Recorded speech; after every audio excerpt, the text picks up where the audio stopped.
The letter was nestled among the usual stack of bills and advertisements, its elegant script standing out against the mundane. I knew Ethan's handwriting anywhere, and the sight of it made my heart skip a beat. My name is Callie, and I've been a paralegal for over a decade. I've always prided myself on my ability to read between the lines, but nothing prepared me for the words that unfolded before me. Callie, it began, I have something important to ask you. Meet me tonight at our spot.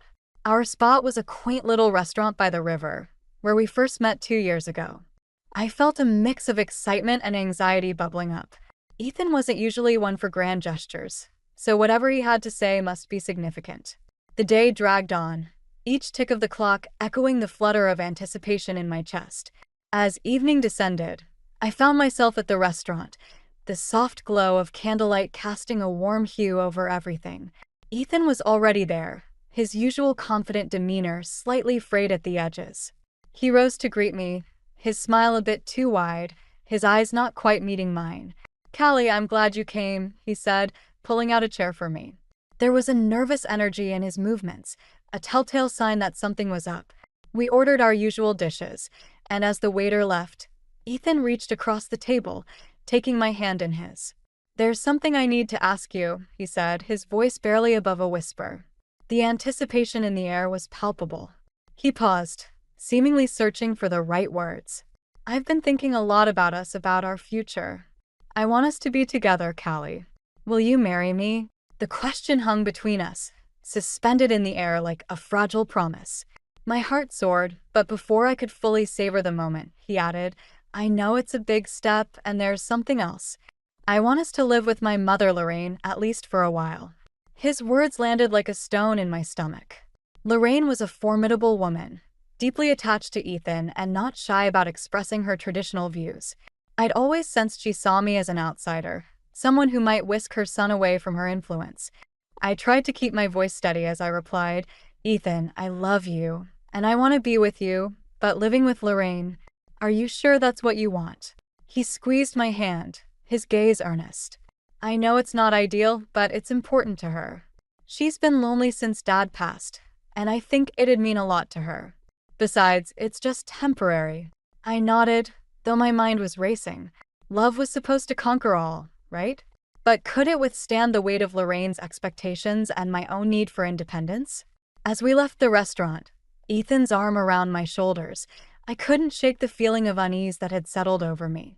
The night was filled with the promise of a new chapter, yet I couldn't help but feel like I was stepping into a story where the ending wasn't mine to write. Back at my apartment, I replayed the evening in my mind. Ethan's proposal was supposed to be a moment of pure joy, but instead, it felt like a puzzle with pieces that didn't quite fit. I wanted to believe that love would smooth out the edges, but a part of me couldn't ignore the nagging doubt. As I lay in bed, staring at the ceiling, I thought about Lorraine. Her influence over Ethan was undeniable, and I couldn't shake the suspicion that this arrangement was more about her than us. I'd seen the way she looked at me, as if I were a threat to her carefully constructed world. The next morning, I woke with a renewed determination. I'd agreed to Ethan's plan, but I wasn't going to lose myself in the process. I'd find a way to make it work, to carve out a space for myself in a world that seemed increasingly claustrophobic. But as I prepared for the day, a thought lingered in the back of my mind. What if this was just the beginning? What if the real challenges were yet to come? And with that question echoing in my thoughts, I knew this was just the start of a journey that would test everything I believed about love, family, and justice. Moving into Lorraine's house was like stepping into a time capsule. Everything was pristine, but in a way that felt more like a museum than a home. The floral wallpaper, the antique furniture, even the ticking grandfather clock in the hallway, it all screamed of a time long past. I tried to make it feel like home, adding a few of my own touches here and there, but Lorraine's presence was everywhere. The first few days were filled with polite exchanges and forced smiles. I could sense Lorraine watching me, her eyes like a hawk's, always assessing, always judging. Ethan, oblivious or perhaps unwilling to see the tension, continued to assure me that things would settle down. One evening, as I was setting the table for dinner, Lorraine appeared in the doorway, her expression unreadable. Callie, dear, I noticed you've been rearranging the kitchen. I'd appreciate it if you left things as they are. I have a system, you see. I nodded, swallowing the urge to argue. Of course, Lorraine. I was just trying to make things more convenient. Her lips pressed into a thin line. Convenient for whom, I wonder? The question hung in the air, laden with unspoken accusations. I busied myself with the cutlery, pretending not to notice the weight of her gaze. Dinner was a quiet affair, the clinking of silverware the only sound breaking the silence. Ethan was engrossed in his phone, likely checking some financial report. Lorraine, however, seemed intent on maintaining the tension. You know, Ethan, she said, her voice cutting through the quiet, I was talking to Mrs. Harper today. She mentioned how important it is for a wife to support her husband's career, especially in these uncertain times. Ethan nodded absently, not catching the pointed look she shot my way. I felt my grip tighten on my fork, but I forced a smile. I completely agree, Lorraine. It's a partnership after all. Her eyes narrowed slightly, as if she could see through my placating words. Yes, a partnership. But some roles are more supportive than others, don't you think? I bit back a retort, focusing instead on the salad in front of me. Ethan finally looked up, sensing the undercurrent of tension. Mom, Callie's been a great support. She's always there for me. Lorraine's smile was thin. I'm sure she is, dear. After dinner, Ethan and I retreated to our room, the silence between us heavy with unspoken words. I could feel the frustration building, but I wasn't ready to confront it just yet. Instead, I focused on the small things, unpacking boxes, organizing our closet, trying to carve out a space that felt like ours. But the peace was short-lived. A few days later, I noticed some of my things had gone missing. At first, it was small items, a hairbrush, a book. I brushed it off, thinking I'd misplaced them in the chaos of moving. But then, my favorite necklace disappeared, and I knew something was amiss. It was during one of those quiet afternoons, when Lorraine was out, that I overheard Ethan on the phone with his sister, Tessa. His voice was low, urgent, and I couldn't help but strain to catch the words. Tessa, you can't keep doing this. Callie's going to notice. There was a pause, and I could almost hear Tessa's voice on the other end, though the words were indistinct. No, I haven't told her. But you need to stop. It's not fair to her. I stepped back, my mind racing. What wasn't fair? What was Tessa doing? My instincts as a paralegal kicked in, piecing together the fragments of conversation. Something was happening behind my back, and I needed to find out what. The revelation that Ethan might be hiding something from me was a bitter pill to swallow. It wasn't just about the missing items anymore. It was about trust, about the foundation of our relationship. And as much as I wanted to confront him, I knew I needed more information. That night, as Ethan slept beside me, I lay awake, formulating a plan. I would find out what was going on, and I would do it without tipping my hand. The stakes were too high, and I couldn't afford to act on impulse. The next morning, I put on my best game face, determined to play the part of the unsuspecting fiancé. But inside, I was a whirlwind of emotions: anger, betrayal, determination. Whatever was happening, I was going to get to the bottom of it. I had a feeling that this was just the beginning, that the cracks in our foundation were deeper than I'd realized. And as I went about my day, I couldn't shake the sense that my life was about to change in ways I couldn't yet imagine. The tension in Lorraine's house was like a taut string, ready to snap at any moment. The days dragged on, each one a careful balancing act between maintaining peace and uncovering the truth. I couldn't afford to let my suspicions fester any longer, so I took a bold step. While Ethan was at work and Lorraine was out for her weekly bridge game, I installed a hidden camera in the living room. It was a risky move, but I needed answers. That evening, as we sat in the living room, the atmosphere was thick with unspoken words. Lorraine was flipping through a magazine, her disapproval of modern fashions evident in her occasional tuts. Ethan was engrossed in a financial report, his brow furrowed in concentration. Ethan, Lorraine said suddenly, her voice slicing through the silence. Have you spoken to Tessa recently? She mentioned she might stop by. Ethan glanced up, his expression guarded. Yeah, she said she might swing by this week. Why? Lorraine shrugged, her eyes never leaving the magazine. Just curious. It's been a while since we've all sat down together, you know. I watched Ethan closely, noting the slight tension in his shoulders. Something was definitely off, and I was determined to find out what. That night, after everyone had gone to bed, I reviewed the footage from the camera. The next morning, I sat at the kitchen table, my coffee growing cold as I processed what I'd seen. Tessa had indeed come by, rifling through my things with a carelessness that spoke of entitlement. But it was the conversation between her and Ethan that truly shook me. "Ethan, you've got to help me out," Tessa had pleaded, her voice tinged with desperation. "I'm in over my head, and I need the money," Ethan had sighed, running a hand through his hair. "Tessa, I can't keep covering for you. Callie's starting to notice things going missing. But you promised." Tessa's voice had risen, panic edging her words. "You said you'd take care of it." Ethan had looked away, his face a mask of frustration. "I'll figure something out, but you need to stop taking things. It's not fair to Callie." The betrayal cut deep, but it was the mention of money that intrigued me. What was Tessa involved in that required such secrecy? And why was Ethan enabling her? I decided to confront Ethan, but I needed to tread carefully.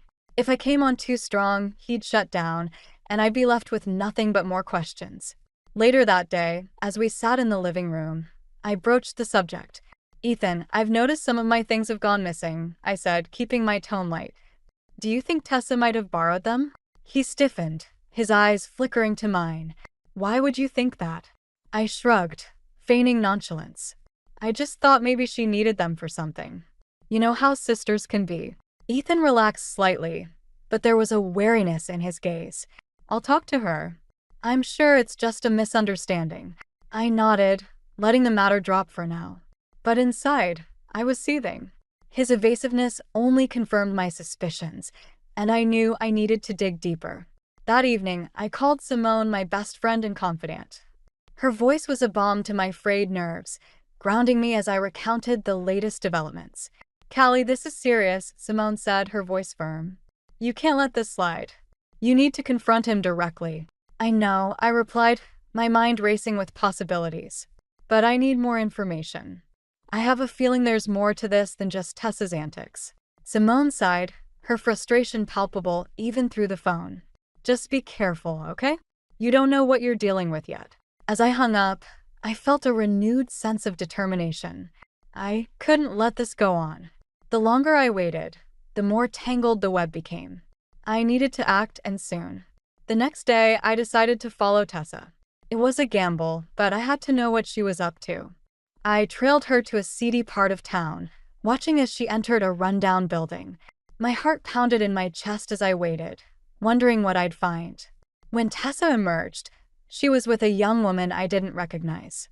They exchanged a few words before parting ways, and I caught a glimpse of the woman's face. She was striking, with vibrant eyes and an air of innocence. Something about her seemed familiar, but I couldn't quite place it. As I drove home, my mind churned with possibilities. Who was this woman, and what was her connection to Tessa? And more importantly, how did she fit into the tangled mess that was my life? I knew I was getting closer to the truth, but the path ahead was fraught with uncertainty. Whatever lay at the end of this journey, I was determined to see it through. Justice, revenge, or something else entirely, I'd find out soon enough. With the revelation of Tessa's theft and the mysterious woman still fresh in my mind, I knew it was time to confront Ethan. I couldn't keep pretending everything was fine when the ground beneath us was crumbling. But I needed to be strategic, to approach this with the same meticulous care I used in my work. That evening, as Ethan and I sat down for dinner, I decided to test the waters. Lorraine was out for the evening, and the house felt quieter, almost conspiratorial. I watched Ethan, noting the tension in his jaw, the way he fiddled with his fork. "Ethan," I began, keeping my tone casual, "I ran into someone interesting the other day. A young woman. She seemed to know Tessa." He looked up, a flicker of something, panic, maybe, crossing his face before he masked it with a smile. "Oh, Tessa knows a lot of people." "True," I said, taking a sip of water.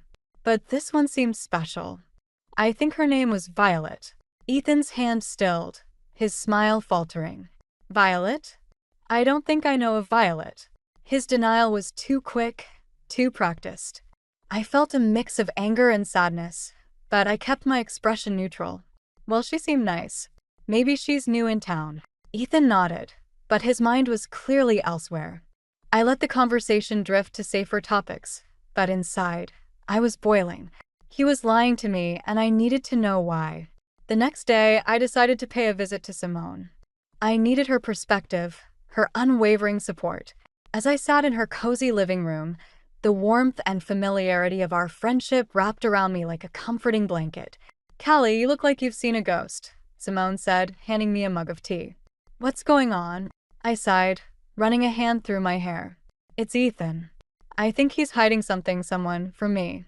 I mentioned a woman named Violet, and he acted like he didn't know her, but I could tell he was lying. Simone leaned back, her expression thoughtful. "And this Violet, she's connected to Tessa?" "Seems like it." I saw them together, and Tessa seemed nervous. Simone nodded, her eyes narrowing slightly. "You need to confront him, Callie. This isn't just about missing items anymore. It's about trust." I nodded, knowing she was right. But confronting Ethan was easier said than done. I needed to catch him off guard, to make sure he couldn't wriggle out of it with more lies. That evening, as Ethan and I sat in the living room, I decided to take the plunge. "Ethan, we need to talk," I said, my voice steady despite the turmoil inside.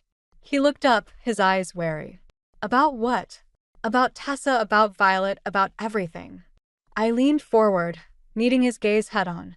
"I know something's going on, and I need you to be honest with me." Ethan's expression shifted, a mix of guilt and defiance. "Callie, it's complicated. Tessa's been having a rough time, and I've been trying to help her." "Help her how?" I pressed, my patience wearing thin. He hesitated, and I could see the wheels turning in his mind. "She got involved with some people. I was just trying to keep her out of trouble."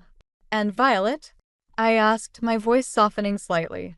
Ethan sighed, rubbing the back of his neck. "Violet's. She's a friend. She's been helping Tessa with some things." His vagueness only fueled my frustration. "Ethan, I need more than that. I need the truth." He looked at me, his eyes pleading. "I'm trying to protect you, Callie. I didn't want to drag you into this mess." I sat back, absorbing his words. Protect me? Or protect himself? The lines were blurred, and I wasn't sure what to believe anymore.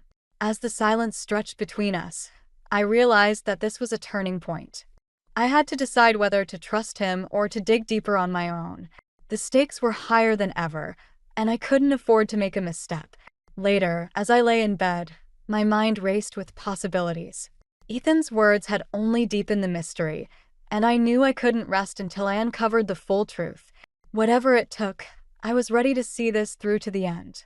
And as I drifted into a restless sleep, a new resolve settled over me. Justice, revenge, protection, whatever my motivations, I would find the answers I sought. The game was far from over, and I was determined to win. The tension in the house was suffocating. Lorraine had returned from her evening out, her mood as icy as the winter air. I knew it was only a matter of time before she discovered Ethan's betrayal, and I had to act fast. I needed to expose the truth in a way that would leave no room for doubt or denial. I spent the next day meticulously arranging the evidence. I printed out emails and text messages, each one a piece of the puzzle that painted a damning picture of Ethan's infidelity. I placed them in a neat stack on the dining table, a silent testament to the chaos lurking beneath the surface of our lives. That evening, as we sat down for dinner, I felt the weight of the impending confrontation pressing down on me. Lorraine was unusually quiet, her eyes flicking between Ethan and me, as if sensing the storm brewing just beneath the surface. Ethan, oblivious to the evidence awaiting him, was engrossed in his phone. I watched him, my heart a mix of anger and sadness. How had it come to this? How had we ended up on opposite sides of a battlefield I never wanted to fight on? "Ethan," I said, my voice steady despite the turmoil inside, "there's something on the table you should look at." He glanced up, confusion clouding his features. "What is it?" "Just take a look," I replied, gesturing to the stack of papers. As Ethan picked up the evidence, Lorraine's curiosity got the better of her. She leaned forward, her eyes narrowing as she read over his shoulder. The silence in the room was deafening, the air thick with anticipation. Ethan's face paled as he flipped through the pages, his expression shifting from confusion to disbelief. "Callie, what is this?" he demanded, his voice tinged with desperation. "It's the truth, Ethan," I replied, meeting his gaze head-on. I couldn't keep pretending everything was fine when it wasn't. Lorraine's eyes were wide, her voice a whisper. "Ethan, is this true?" Ethan looked between us, trapped in a web of his own making. "Mom, I can explain," he started, but Lorraine cut him off with a sharp gesture. "I don't want explanations. I want the truth," she snapped, her voice cold and demanding. Ethan's facade crumbled, his shoulders slumping in defeat. "Yes, it's true," he admitted, his voice barely above a whisper. The room seemed to close in around us, the walls echoing with the weight of his confession. Lorraine's face was a mask of shock and betrayal, her control slipping away as the reality of her son's actions hit her. I watched the scene unfold, a part of me feeling vindicated, another part aching with the loss of what could have been. I had wanted justice, but the cost was higher than I'd anticipated. As Lorraine turned to me, her eyes filled with a mix of anger and gratitude, I realized that this was a turning point. I had exposed the truth, but the consequences were far-reaching, affecting not just Ethan and me, but the entire family. "Callie, I didn't know," Lorraine said, her voice cracking with emotion. I nodded, understanding her pain all too well. "I know, Lorraine. I just couldn't keep it to myself any longer." The silence that followed was heavy, each of us lost in our own thoughts. But before I could process what had happened, a new revelation hit me like a freight train. "Ethan," I said, my voice steady despite the chaos inside, "I saw Tessa with a woman named Violet." "Who is she?" Ethan's eyes widened, panic flaring in their depths. "Callie, who is she, Ethan?" I pressed, my patience wearing thin. She's someone I met through work," he admitted, his voice shaking. I didn't mean for it to get this far. The admission hung in the air, a new layer of betrayal added to the already tangled mess. I felt my resolve harden, the need for justice burning brighter than ever. As the night wore on, I realized that my understanding of revenge and justice had shifted. It wasn't just about exposing the truth. It was about finding a way to move forward, to reclaim my life from the wreckage Ethan had left behind. And as I lay in bed that night, the weight of the day pressing down on me, I knew that the road ahead would be difficult. But I was ready to face whatever came next, armed with the knowledge that I had the strength to see it through. The air was thick with tension as we gathered around the dining table for what would be an unforgettable family dinner. Lorraine had insisted on it, wanting to maintain some semblance of normalcy, though we all knew the evening was anything but normal. I watched Ethan, his face a mask of forced calm, as he picked at his food, avoiding eye contact with everyone. Lorraine, ever the matriarch, cleared her throat, her voice cutting through the silence. "Ethan, I think it's time we address the elephant in the room." Ethan sighed, setting down his fork. "Mom, I've already explained." "No, Ethan," she interrupted, her tone firm. "You've made excuses. Now, I want the truth. All of it." The room seemed to shrink, the walls closing in as the weight of her words settled over us. I sat back, observing the unfolding drama, feeling both vindicated and heartbroken. This was the moment I had orchestrated, yet the reality of it was far more painful than I'd anticipated. Ethan hesitated, glancing at me, then back at Lorraine. "I messed up, okay? I made some bad decisions, but I was trying to fix things." "Fix things?" Lorraine's voice was incredulous, her disbelief palpable. "By lying to everyone? By dragging Callie into this mess?" Ethan's shoulders slumped, the fight leaving him. "I didn't want to hurt anyone." "But you did," I said quietly, my voice steady despite the turmoil inside. "You hurt all of us, Ethan."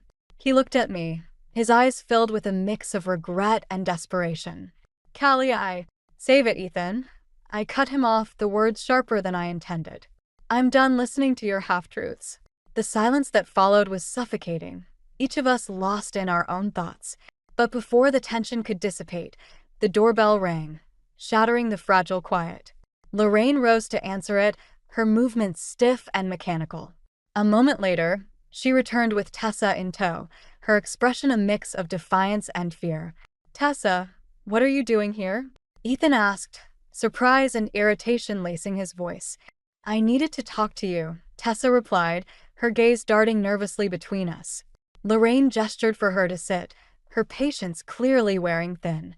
"We're all ears, Tessa." Tessa hesitated, wringing her hands. "I didn't mean for things to get so out of hand. I was just trying to help a friend." "A friend?" Lorraine echoed, disbelief coloring her tone. "What friend?" "Violet," Tessa admitted, her voice small. "She got into some trouble, and I thought I could help." The revelation hung in the air, a new layer of complexity added to the tangled web. I felt my heart sink, the situation spiraling further out of control. Ethan ran a hand through his hair, frustration etched into his features. "Tessa, you should have told me. We could have figured something out together." "I didn't want to drag you into it," Tessa replied, her voice cracking. "I thought I could handle it on my own."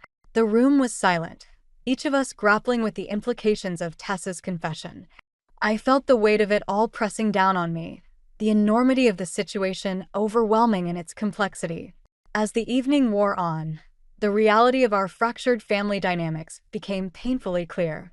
Lorraine, once so sure of her influence, now seemed lost, her control slipping away with each new revelation. Ethan, caught in a web of his own making, was forced to confront the consequences of his actions. And Tessa, desperate for validation, had unwittingly dragged us all into her mess. I watched them, my heart heavy with a mix of emotions. I had wanted justice, but at what cost? The lines between right and wrong had blurred, leaving me questioning my own motivations. And as I sat there, surrounded by the debris of our once promising future, I realized that this was my lowest point. The path to resolution seemed impossible, the prospect of moving forward daunting in its uncertainty. But even in the midst of despair, a flicker of determination remained. I had come this far, and I wasn't about to give up now. I would find a way to navigate the chaos, to reclaim my life from the wreckage. As the night drew to a close, I knew that the road ahead would be fraught with challenges. But I was ready to face them, armed with the knowledge that I had the strength to endure. Whatever came next, I would see it through, determined to emerge from the darkness stronger than before. The day began like any other, but I felt the tension in the air, an electric charge that promised change. I knew that today, everything would come to a head. Ethan had been avoiding me since the dinner, and Lorraine's silence was a testament to her shock and disappointment. I needed to confront Ethan, to make him face the consequences of his actions, and there was no more room for delay. As the afternoon sun cast long shadows across the living room, I gathered my resolve. I found Ethan in his office, surrounded by papers and the remnants of his once carefully constructed life. He looked up as I entered, his expression a mix of weariness and defensiveness. "Callie," he began, but I held up a hand, stopping him. "No more excuses, Ethan. We need to talk." He nodded, setting aside the papers. "I know. I've been a mess, and I'm sorry." "Sorry isn't enough," I replied, my voice steady. "You've hurt everyone around you, and it's time you own up to it." Ethan's gaze dropped, his fingers tapping nervously on the desk. "I didn't mean for it to get this far. I thought I could handle it, but everything spiraled out of control." I took a deep breath, the weight of the past weeks pressing down on me. "You need to fix this, Ethan. Not just for me, but for yourself." He looked up, a flicker of determination in his eyes. "I will. I promise." Before I could respond, the doorbell rang, echoing through the house. We both froze, the unexpected interruption adding a new layer of tension. Lorraine answered the door, her voice carrying through the hallway. "Ethan, it's for you." Ethan and I exchanged a glance, then made our way to the door. Standing there was a stern-looking man in a suit, a folder clutched in his hand. "Mr. Caldwell?" the man asked, his tone professional. "Yes, that's me," Ethan replied, his voice wary. The man handed him the folder. "I'm here on behalf of the bank. We need to discuss the foreclosure proceedings." The words hit like a punch to the gut, the reality of Ethan's financial instability crashing down on us. Lorraine gasped, her hand flying to her mouth in shock. Ethan took the folder, his hands shaking. "I thought I had more time," he muttered, flipping through the papers. The man shook his head. "I'm afraid not. We'll need to resolve this matter quickly." As the man left, The silence in the room was deafening. Ethan stood there, the weight of his choices visibly crushing him. I watched him, feeling a mix of anger and pity. This was the moment I had been waiting for, yet it felt hollow. "Ethan," I said softly, "you need to face this. Running away won't solve anything." He nodded, his expression one of defeat. "I know. I just—" Before he could finish, Tessa appeared, her face pale and drawn. "Ethan," I heard. "I'm so sorry." Ethan turned to her, his frustration boiling over. "Tessa, this isn't just about me. You dragged us all into this mess." Tessa flinched, tears welling in her eyes. "I didn't mean to. I was just trying to help Violet." "Violet?" Lorraine's voice cut through the tension, her confusion evident. "What does she have to do with this?" Tessa hesitated, then took a deep breath. "Violet's been struggling, and I tried to help her, but it backfired. I didn't mean for any of this to happen." The room was silent, each of us grappling with the tangled web of lies and half-truths. I felt the weight of it all pressing down on me, the enormity of the situation overwhelming in its complexity. But as I looked around, a new resolve took hold. This was my chance to take control, to find a way forward. I stepped forward, meeting Ethan's gaze. "Ethan, you need to be honest with everyone. It's the only way to start fixing this." He nodded, his expression one of determination. "You're right, Callie. I'll do whatever it takes." The promise hung in the air, a fragile hope in the midst of chaos. As the reality of the situation settled over us, I knew that the road ahead would be difficult. But for the first time, I felt a glimmer of hope. The confrontation had brought us face to face with the themes of justice and redemption, forcing us to reevaluate our choices and motivations. And as I stood there, surrounded by the remnants of our fractured lives, I knew that we had the strength to rebuild, to find a new path forward. The journey wouldn't be easy, but I was ready to face it, armed with the knowledge that I had the power to shape my own destiny. Whatever came next, I would see it through, determined to emerge stronger and wiser than before. A few weeks had passed since the tumultuous events that had upended our lives.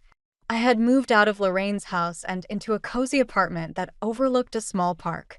It was a space that felt entirely my own, a sanctuary where I could begin to piece together the fragments of my life. The morning sun streamed through the windows, casting warm patterns on the hardwood floors. I sipped my coffee, savoring the quietude that had been so elusive in recent months. My phone buzzed, breaking the silence. It was a message from Lorraine, asking if we could meet for lunch. I hesitated for a moment, then agreed. It was time for closure, for all of us. As I walked into the cafe, I spotted Lorraine sitting at a corner table, her expression a mix of anticipation and nervousness. She stood as I approached, greeting me with a tentative smile. "Callie, thank you for meeting me," she said, her voice softer than I remembered. "Of course, Lorraine," I replied, taking a seat. "I think we both need this." She nodded, her hands fidgeting with the edge of her napkin. I wanted to apologize for everything. I was so focused on controlling the situation that I didn't see what was happening right under my nose. I shook my head gently. "We all made mistakes, Lorraine. What matters is how we move forward." She smiled, a hint of relief in her eyes. "Ethan's trying to make things right. He's working with the bank to sort out the financial mess, and he's seeing a counselor." "That's good to hear," I said, genuinely pleased. "He needs to find his own path, just like I did." Our conversation drifted to lighter topics, and for the first time, I felt a sense of peace between us. Lorraine was still the formidable woman I'd always known, but there was a vulnerability there now, a willingness to change. As we finished our meal, Lorraine reached across the table, her hand covering mine. "Thank you, Callie, for everything. You've been stronger than I ever gave you credit for." I smiled, squeezing her hand gently. "We're all stronger than we think." After lunch, I took a leisurely walk through the park, reflecting on the journey that had brought me here. The path had been fraught with challenges, but each one had taught me something valuable about myself and the people around me. Back at my apartment, I found a note slipped under the door. It was from Violet. She wanted to meet to clear the air. I hesitated, memories of her involvement with Ethan and Tessa still raw. But curiosity won out, and I agreed to meet her at a nearby coffee shop. Violet was already there when I arrived, her camera slung over her shoulder. She looked up as I approached, her expression a mix of apology and hope. "Callie, I'm so sorry for everything," she began, her voice earnest. "I didn't know the full story. I never meant to cause any trouble." I studied her for a moment, seeing the sincerity in her eyes. "I believe you, Violet. We were all caught up in something bigger than ourselves." She nodded, relief washing over her features. "I've been working on my photography, trying to find my own way. I'd love to show you some of my work." A small smile tugged at my lips. "I'd like that." As Violet showed me her photos, I was struck by her talent, the way she captured the world with a unique perspective. It was clear that she had found her calling, and I felt a sense of satisfaction knowing that I had played a part in her journey. Our conversation drifted to future plans, and I realized that this unexpected friendship was a testament to the power of forgiveness and growth. We were both moving forward, carving out new paths from the chaos of our pasts. As I left the coffee shop, I felt a sense of closure settling over me. The journey had been long and arduous, but it had led me to a place of understanding and peace. I had faced the themes of revenge and justice head-on, and in doing so, had found a deeper sense of self. And yet, as I walked home, a lingering question remained. What would the future hold for all of us? The uncertainty was daunting, but it was also exhilarating. I was ready to embrace whatever came next, confident in my ability to navigate the complexities of life. The story wasn't over, but I was ready for the next chapter, whatever it might bring. With each step, I felt lighter, more certain of the path I was on. The future was wide open, and I was ready to meet it head-on, armed with the lessons of the past and the promise of a new beginning. Life has a funny way of throwing curveballs when you least expect them. One minute, I was sitting in my cramped office at the school trying to coax a shy teenager into talking about his problems, and the next, my phone buzzed with a call that would change everything. "Riley Harper," I answered, trying to keep my voice steady. The kid in front of me was finally opening up, and I didn't want to lose the moment. "Riley, it's Dr. Patel from the hospital. I'm afraid your father's condition has taken a turn for the worse." My heart skipped a beat. My father and I hadn't spoken in years. I thought I had buried that part of my life, but here it was, clawing its way back to the surface. I glanced at the student, who was nervously picking at his nails, and offered a reassuring nod. "I'll be right there," I told the doctor, my voice betraying none of the turmoil inside. On the drive to the hospital, my mind was a mess of memories and regrets. I had left home at 18, determined to forge my own path, away from the shadows of my father's mistakes. Now it seemed those shadows had found me again.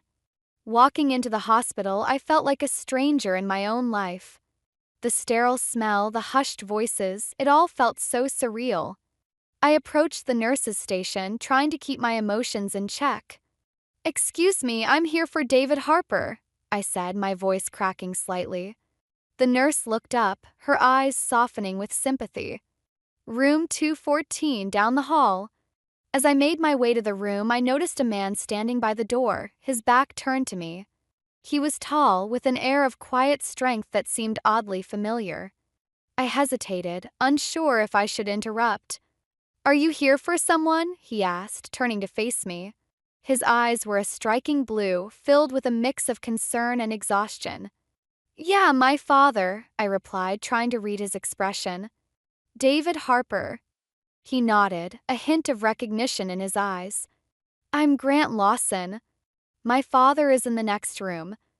We stood there for a moment, two strangers bound by the shared weight of family burdens. There was something comforting in his presence, like a lifeline in a sea of uncertainty. "How is he?" I asked, gesturing towards the room.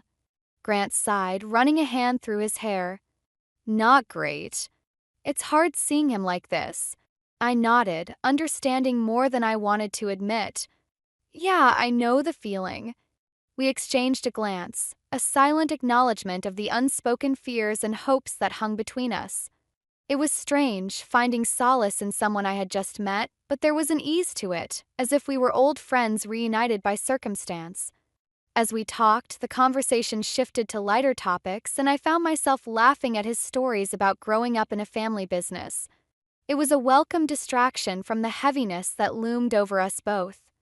But just as quickly as the moment of levity came, reality crashed back in. A nurse emerged from my father's room, her expression grave. "You can see him now," she said softly. I nodded, feeling Grant's gaze on me as I stepped into the room. My father lay there, frail and vulnerable, a shadow of the man I remembered.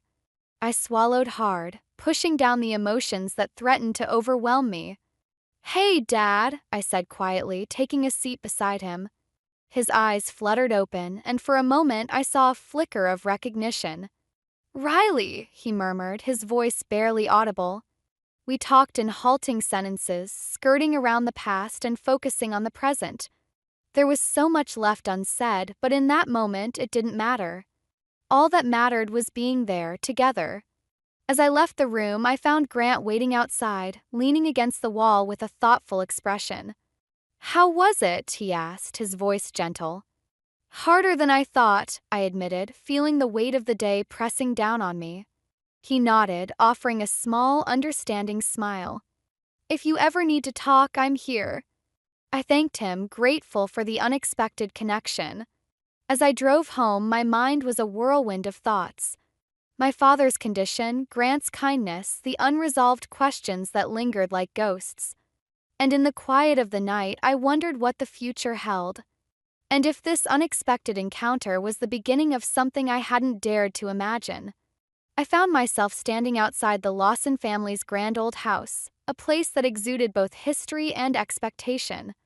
Grant had invited me to dinner, a gesture that felt both welcoming and daunting.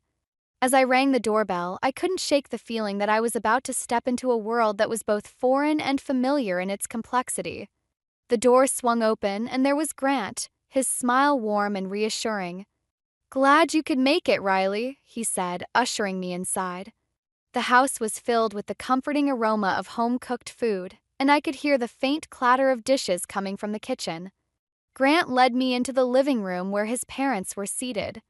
Walter sat in a large armchair, his presence calm yet commanding. Beatrice, on the other hand, was perched on the edge of the sofa, her eyes sharp and assessing. "Mom, Dad, this is Riley," Grant introduced, his voice steady but with an undertone that hinted at the importance of this meeting. Beatrice's gaze swept over me, her smile polite but with an edge that felt like a test. "Riley, it's nice to meet you," she said, her tone friendly enough, but I could sense the undercurrent of skepticism. "Thank you for having me," I replied, hoping my voice conveyed more confidence than I felt. Dinner was a delicate dance of conversation, each topic a potential minefield. Beatrice asked about my work, her questions probing yet seemingly innocuous. I answered as best as I could, trying to maintain a balance between honesty and diplomacy. "So, Riley," Beatrice began, her fork pausing midair, "what brings you back to town?" I hesitated, unsure how much to reveal. "My father's health mostly," I said, keeping my tone light. "It's been a while since I've been home." Walter nodded, a flicker of understanding in his eyes. "Family has a way of pulling us back, doesn't it?" There was a moment of silence, the weight of unspoken truths hanging in the air. I could feel Beatrice's eyes on me, as if trying to decipher my intentions.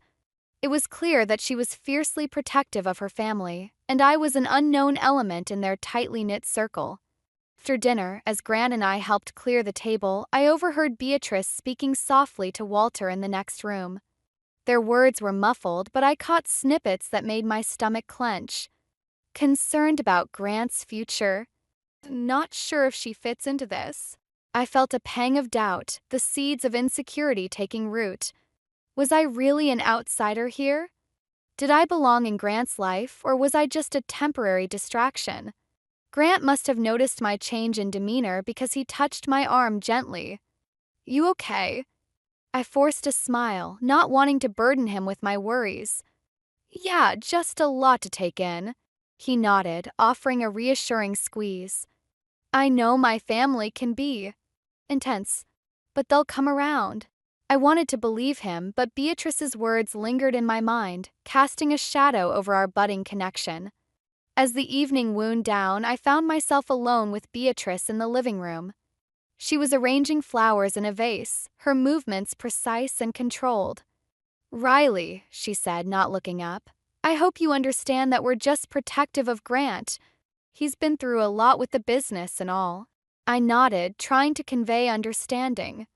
"I get it. Family is important." She finally met my gaze, her eyes searching mine. "It's not easy balancing personal desires with family obligations. I just hope you're prepared for what that entails." Her words were layered with meaning, a warning wrapped in civility. I smiled politely, but inside I was wrestling with the implications of her statement. As I left the Lawsons' house that night, I felt a mix of emotions. The evening had been both enlightening and unsettling, revealing the complexities of a family bound by duty and expectation. Grant was caught in the middle, torn between his own desires and the weight of his family's legacy. And as for me, I was left grappling with my own place in this tangled web. Beatrice's subtle disapproval had planted seeds of doubt, and I couldn't help but wonder if I was setting myself up for heartache. The drive home was quiet, the road stretching out before me like a path of uncertainty.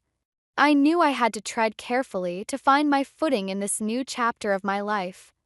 But as I pulled into my driveway, one question lingered in my mind. Was I ready for the challenges that lay ahead? Or was I destined to repeat the mistakes of the past? With that thought, I knew the journey was far from over. The next morning, I woke up with a sense of unease that I couldn't quite shake off. Conversation with Beatrice had left me feeling like I was standing on shaky ground, and I hated that feeling. I decided to visit the school early, hoping the routine would help clear my head. As I walked through the halls, I noticed a group of students huddled together, whispering animatedly. It was a scene I was used to, but today their excitement felt contagious. I paused, watching them for a moment before heading to my office. I was just settling in when my phone buzzed. It was a text from Grant. "Can we talk?" I hesitated, my thumb hovering over the screen. Part of me wanted to ignore it, to keep my distance until I could sort out my own feelings. But another part of me, the part that was drawn to Grant despite everything, urged me to respond. Sure. After work, I texted back, feeling a flutter of nerves. The day dragged on, and by the time I left the school, I was both anxious and eager to see him. We met at a small cafe, the kind with mismatched chairs and a cozy atmosphere. Grant was already there, sitting at a corner table, looking lost in thought. "Hey," I greeted, sliding into the seat opposite him. "Hey," he replied, offering a small smile that didn't quite reach his eyes. We ordered coffee, and for a few moments we sat in silence, the air between us heavy with unspoken words. Finally, Grant spoke, his voice low and earnest. "Riley, there's something I need to tell you." I nodded, bracing myself for what was to come. "Our family business. It's not doing well," he admitted, his gaze fixed on his cup. "We've been struggling for a while now. I didn't want to burden you with it, but I realized that was a mistake." The admission hit me like a punch to the gut. I had suspected something was off, but hearing it confirmed was a different matter entirely. "Why didn't you tell me sooner?" I asked, trying to keep the hurt out of my voice. Grant sighed, running a hand through his hair. "I thought I could handle it on my own. I didn't want you to see this side of things, to see me as a failure." His vulnerability was palpable, and it tugged at something deep inside me. But there was also a part of me that felt betrayed, kept in the dark about something so significant. "I wish you had trusted me enough to share this," I said softly, my heart aching for him. "I know," he replied, meeting my gaze with a sincerity that was hard to ignore. "I'm sorry, Riley. I should have been honest from the start." As we talked, I could see the weight he carried, the pressure of trying to uphold his family's legacy while battling his own doubts. It was a struggle I understood all too well, and it made me want to help, even as I wrestled with my own reservations. But before we could delve deeper into the conversation, Grant's phone rang. He glanced at the screen, his expression shifting from concern to alarm. I need to take this, he said, standing up and stepping outside. I watched him go, my mind racing with questions and uncertainties. Cafe suddenly felt too small, too stifling, and I needed air. I followed him outside, catching snippets of his conversation. I'll be there soon. No, don't do anything until I arrive. His voice was tense, and I could see the strain etched into his features. As he hung up, he turned to me, his expression apologetic. I'm sorry, Riley. I have to go. It's urgent. Is everything okay? I asked, concern lacing my voice. Just some issues at the cleaners, he replied, his tone evasive. I'll explain later, I promise. I nodded, watching as he hurried away, a sense of foreboding settling over me.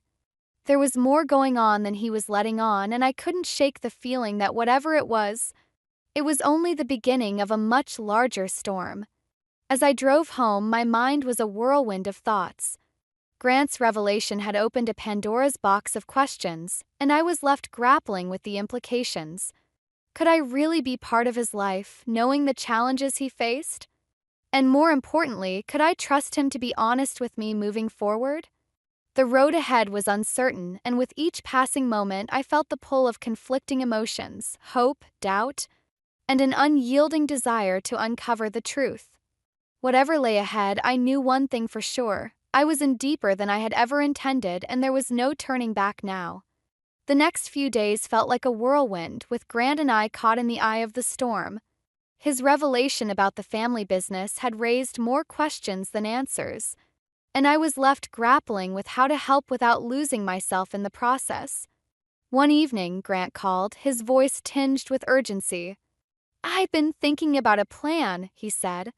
Something that could save Lawson's cleaners, but I need your help.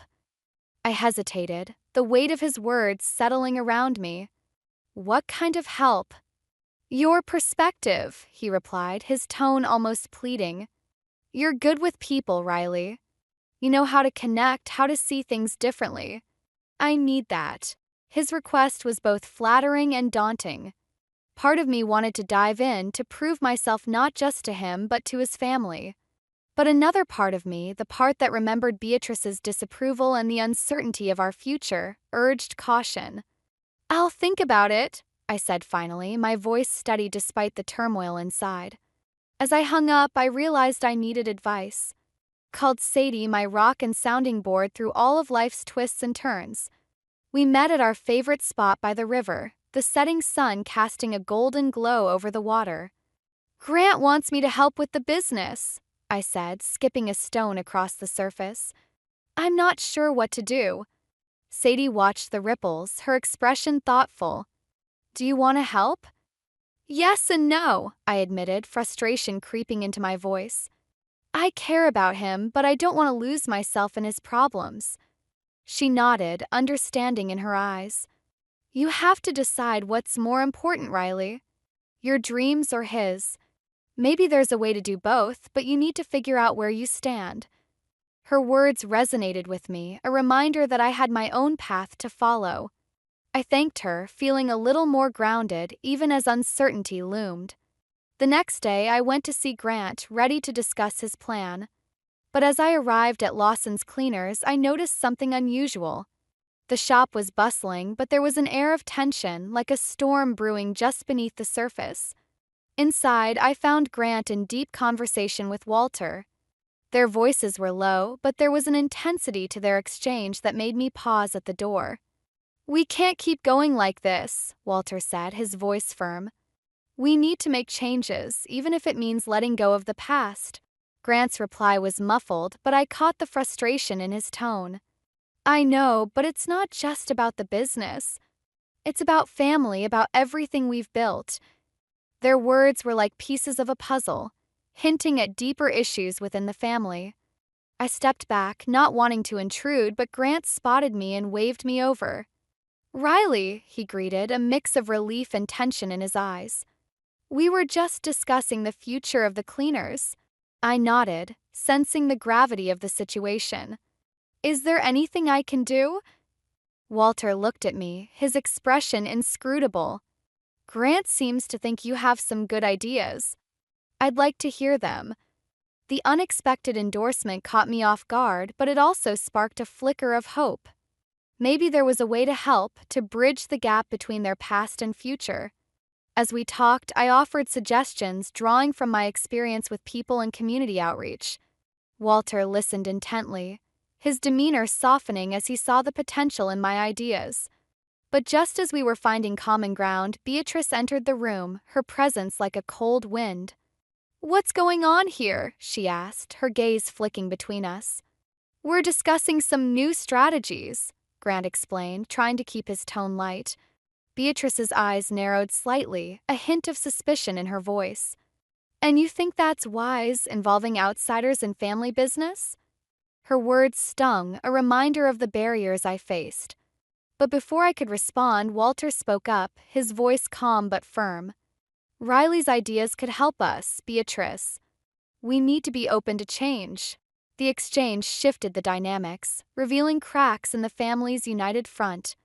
It was clear that Beatrice's hold on the family was slipping, her fear of losing control manifesting in her resistance to change.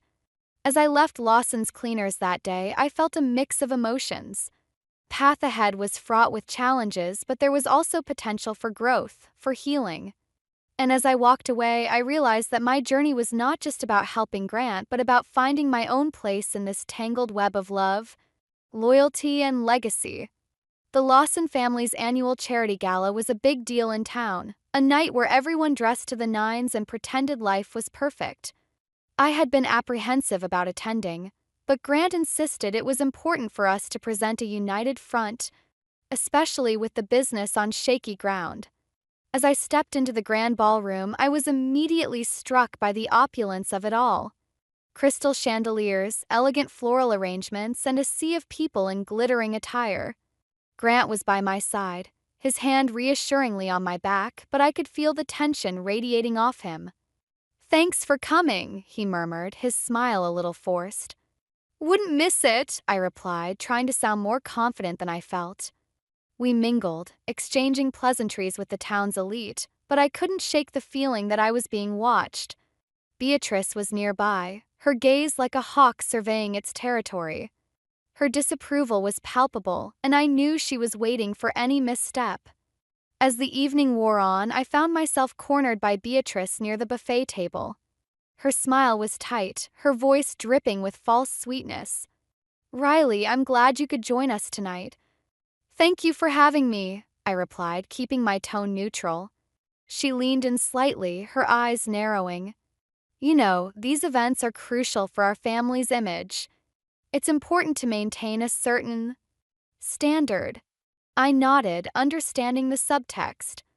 "I'm aware. I'll do my best." Her smile didn't waver, but her words were sharp. "I hope so. Grant has a lot on his plate, and distractions can be costly." The implication was clear, and it stung. I excused myself, needing air, and found a quiet corner where I could breathe. The walls felt like they were closing in, and I struggled to keep my emotions in check. Grant found me a few minutes later, concern etched on his face. "Riley, are you okay?" I forced a smile, trying to brush it off. "Just needed a moment. Your mother's." "Intense," he sighed, running a hand through his hair. "I know. She means well, but she doesn't always see how her words affect others."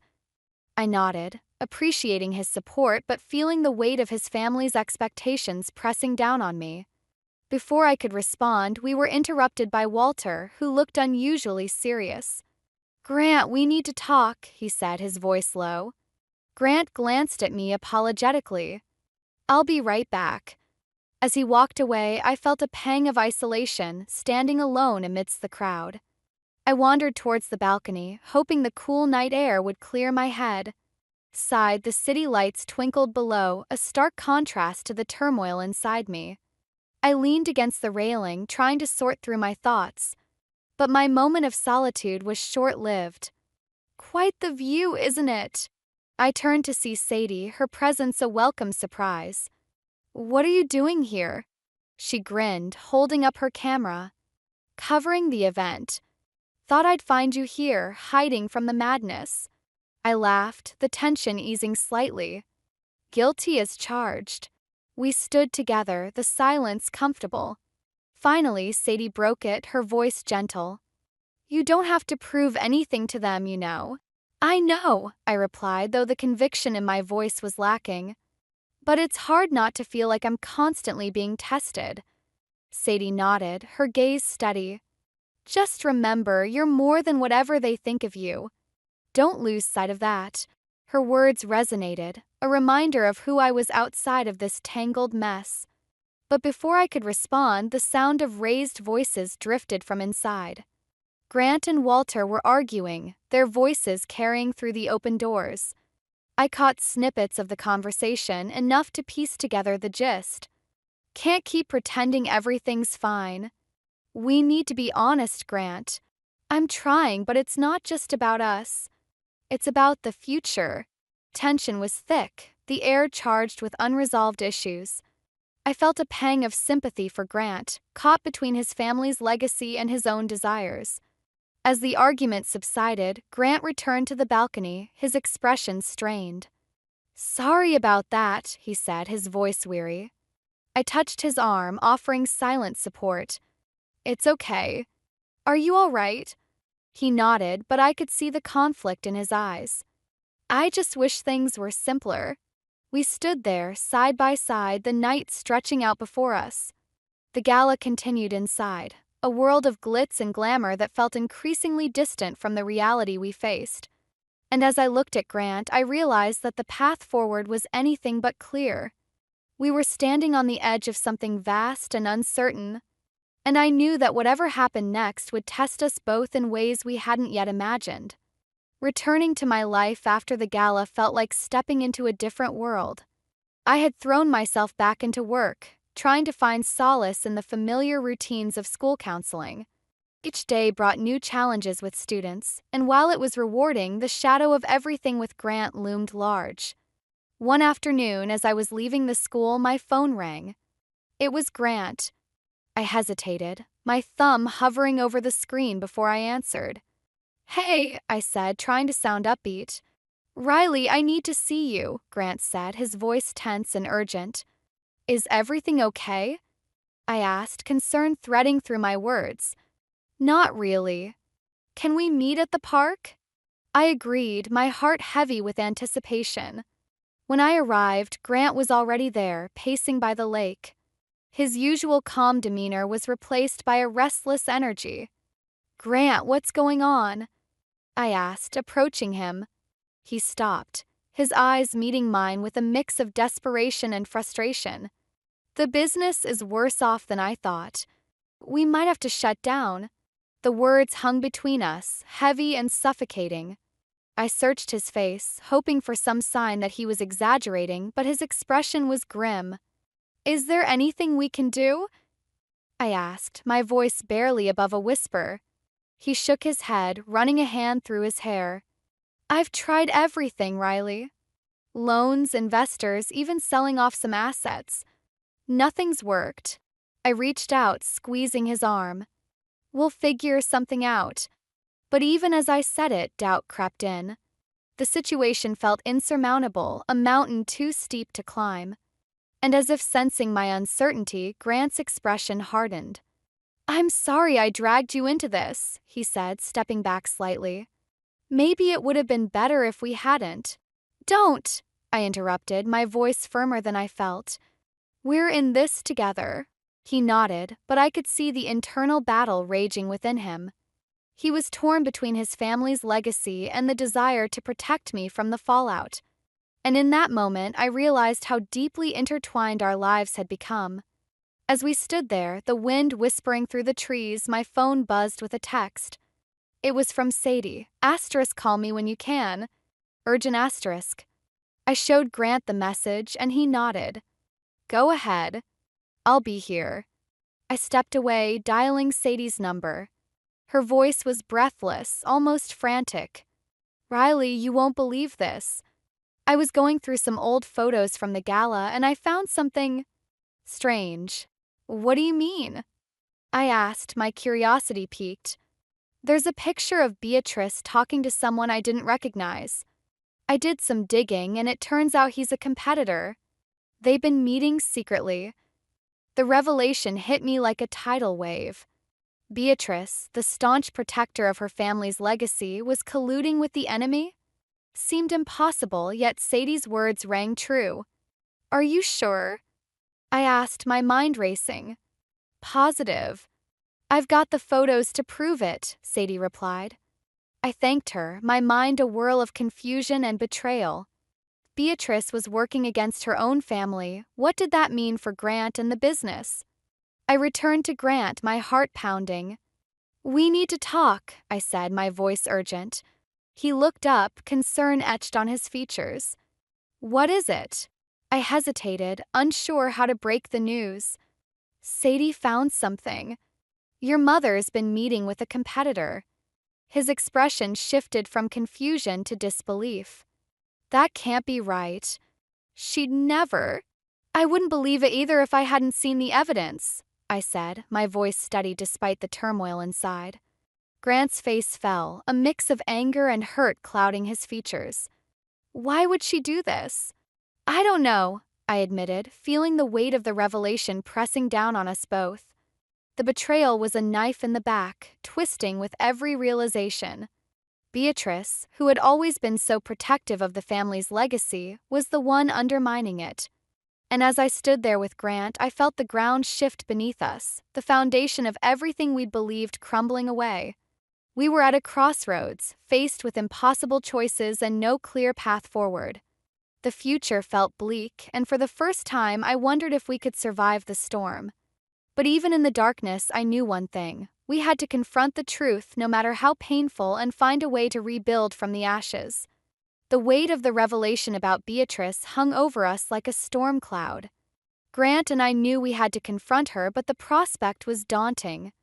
The Lawson family had always been a fortress, and breaching its walls felt impossible.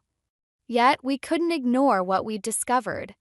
We decided to meet at the Lawson home, a place that had become both familiar and fraught with tension. As we approached, I could feel Grant's apprehension, though he tried to mask it with a determined expression. Inside, the house was quiet, the usual bustle absent. Walter was in the living room, his demeanor calm but watchful. Beatrice was in the kitchen, her back to us as she prepared dinner. Mom, we need to talk, Grant said, his voice steady but firm. Beatrice turned, her expression shifting from surprise to guardedness. What is it, Grant? I stood beside him, my presence a silent support. We know about the meetings with the competitor, Grant continued, his words hanging in the air like a challenge. Beatrice's eyes flickered with something, guilt perhaps or defiance. I did what I thought was necessary, she replied, her tone clipped. Necessary? Grant echoed, disbelief coloring his voice. You were undermining everything we've worked for. Walter stepped in, his voice a calming force. Beatrice, why didn't you tell us? She sighed, the weight of her actions settling over her. I was trying to protect the family. I thought if I could negotiate a merger, we could save the business. The room fell silent, the implications of her words sinking in. A merger? It was a solution, but one that came at a cost, the loss of the family's independence, their legacy. Grant's jaw tightened, his emotions warring beneath the surface. You should have talked to us, trusted us. I was afraid, Beatrice admitted, her voice softer now. Afraid of losing everything, of seeing our family fall apart. Her vulnerability was unexpected, a crack in her otherwise impenetrable facade. It was clear she believed she was acting in the family's best interest, but her secrecy had sown distrust. I watched Grant, his internal struggle playing out in the clench of his fists, the tension in his stance. He was caught between anger and understanding, the desire to protect his family clashing with the betrayal he felt. Mom, he said finally, his voice steady but filled with emotion, we need to face this together as a family. That's the only way we'll get through it. Beatrice nodded, her eyes softening. I'm sorry, Grant. I should have trusted you more. The apology was a start, a tentative step towards healing. But as we stood there, the enormity of the situation loomed large. The business was still in jeopardy, and the path forward was uncertain. Walter, who had been quietly observing, spoke up. "Perhaps there's another way," he suggested, his tone thoughtful. We turned to him, curiosity piqued. "What do you mean?" I asked. He gestured towards a stack of old documents on the coffee table. "I've been going through some of the old records. There's potential for a new direction, one that doesn't involve selling out." His words sparked a glimmer of hope, a possibility we hadn't considered. As we pored over the documents, a plan began to take shape, one that involved modernizing the business, tapping into new markets, and leveraging the community connections we'd built. Tension in the room eased slightly, replaced by a sense of purpose. We were no longer at odds, but united in a common goal. It was a fragile truce, but it was enough to light the way forward. As the evening wore on, I found myself alone with Grant on the porch, the cool night air a welcome respite from the intensity inside. "Thank you," he said, his voice sincere, "for standing by me even when things were at their worst." I smiled, the warmth of his gratitude washing over me. "We're in this together, remember?" He nodded, his expression softening. "I know, and I'm grateful for it." Path ahead was still uncertain, but for the first time it felt like we were moving in the right direction. We had faced the storm and come out the other side, a little battered but stronger for it. And as I stood there with Grant, I realized that the journey wasn't just about saving the business or navigating family dynamics. It was about finding our place in the world, about understanding what truly mattered. In that moment, I knew we were on the right track, ready to face whatever came next, together. The weeks following our confrontation with Beatrice were a whirlwind of activity and introspection. We had set a new course for Lawson's Cleaners, one that embraced innovation while honoring the family's legacy. It was a delicate balance, but with Walter's guidance and Grant's determination, we began to see progress. One afternoon, as I was reviewing some proposals at the shop, Beatrice approached me. Her demeanor was softer, her usual guardedness replaced by a tentative openness. "Riley," she began, her voice steady but with an undertone of vulnerability, "I owe you an apology." I looked up, surprised by the admission. "You don't have to." "No, I do," she insisted, meeting my gaze. "I was wrong to doubt you, to see you as an outsider. You've shown more loyalty and strength than I gave you credit for." Her words were unexpected but welcome, a step towards healing the rift that had divided us. "Thank you, Beatrice," I replied, my voice warm. "I appreciate that." She nodded, a small smile playing on her lips. "We're lucky to have you as part of this family." The acknowledgement felt like a turning point, a moment of acceptance that had once seemed impossible. It was a reminder that even the deepest wounds could heal with time and understanding. As the day wore on, I found myself reflecting on my own journey. I had come to this town seeking closure, but in the process I had found something much more, a sense of belonging, a purpose that extended beyond my own ambitions. That evening, Grant and I sat on the porch, watching the sunset paint the sky in hues of orange and pink. It was a moment of calm amidst the chaos, a chance to savor the progress we'd made. "Hard to believe how far we've come," Grant mused, his gaze on the horizon. I nodded, feeling the truth of his words. It wasn't easy, but it was worth it. He turned to me, his expression earnest. "I couldn't have done it without you, Riley." There was a sincerity in his voice that touched me deeply. "We did it together," I replied, reaching for his hand. We sat in comfortable silence, the warmth of his presence a balm to my soul. It was a moment of peace, a chance to reflect on the journey we'd undertaken and the challenges we'd overcome. As the stars began to twinkle in the night sky, Grant reached into his pocket and pulled out a small envelope. "I found this while going through some of my father's old things," he said, handing it to me. I opened it, finding a letter addressed to me in my father's familiar handwriting. My heart skipped a beat as I began to read, the words a poignant reminder of the past. "Dear Riley, I know we haven't always seen eye to eye, but I want you to know how proud I am of you. You've always followed your heart, even when it led you away from home. My hope for you is that you find happiness wherever that may be. Love, Dad. The letter was a revelation, a final gift from my father that offered closure and understanding. It was a reminder of the love that had always been there, even when it was unspoken. As I folded the letter, I felt a sense of peace settle over me. My journey had been one of discovery, of learning to balance my own desires with the needs of those I cared about. It was a lesson in forgiveness, in finding strength in vulnerability. Grant squeezed my hand, his touch grounding me in the present. What did it say? I smiled, the warmth of my father's words still resonating within me. That I'm exactly where I'm meant to be. Path ahead was still uncertain, but I knew that with Grant by my side, I could face whatever came next. We had weathered the storm, and in doing so, we had forged a bond that was unbreakable.